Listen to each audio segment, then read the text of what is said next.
They are incredibly creative. Most people just log on, talk to it, and find that the outputs are repetitive and boring. Yeah.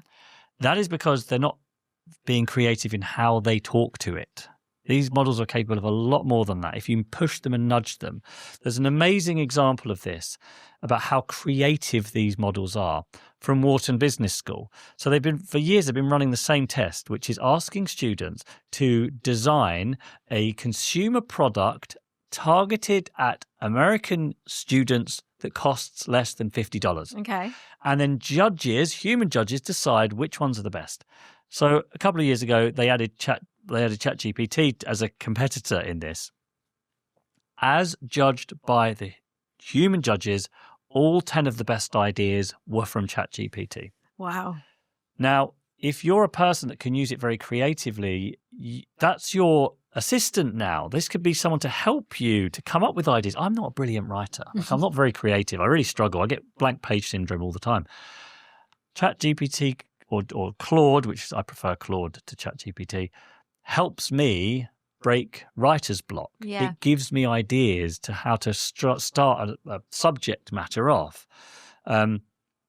Here's one of the most interesting things that people don't realize. In that test I just gave you by Wharton Business School with the consumer products aimed at American students, if you ask ChatGPT to come up with consumer ideas, it will come up with loads. Some of them will be terrible, and your job is to work out the best ones. If you give it a personality and say, I want you to act like Steve Jobs in 1985 when you're at the peak of your powers and you've got one shot at producing an amazing product for students that costs less than $50. Come on, Steve, don't mess this up. Talk to it like you would a human. It will generate even better ideas. Everyone who uses these models sort of professionally understands this, but ordinary people, I think, don't. Yeah. And it's really easy and simple. Yeah. You put constraints or give it personalities or roles to play, and as weird as you can think of, and it will come up with something more creative and more unusual, because the models want to go to the statistical average because that's how they've been trained, on these predictable combinations of words, which is why when you read something that is just produced by ChatGPT, it often looks really boring. Yeah. Because it literally is boring. It's the average of everything it's seen, really.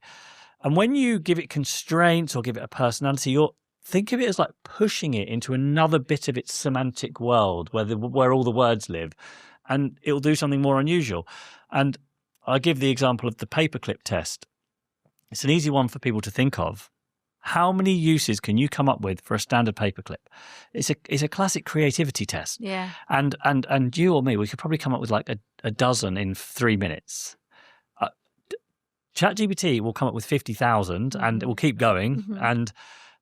But if you give it a weird personality and you say, you're a former Telegraph editor who studied classics and you're obsessed with Japanese swordsmanship but you're actually 75 years old and you love gardening, you got split personality disorder, or as much stuff as you can, every single word matters, and then give it the paperclip test, it will come up with some absolutely wildly creative suggestions because you've pushed it into this weird space. Yeah. And when people are looking for creative assistance, I think the single best use for these models is as a creative assistant. Yeah, with personality constraints. Yes. And the things you just mentioned to make it have better answers rather than just a generic rubbish. Exactly.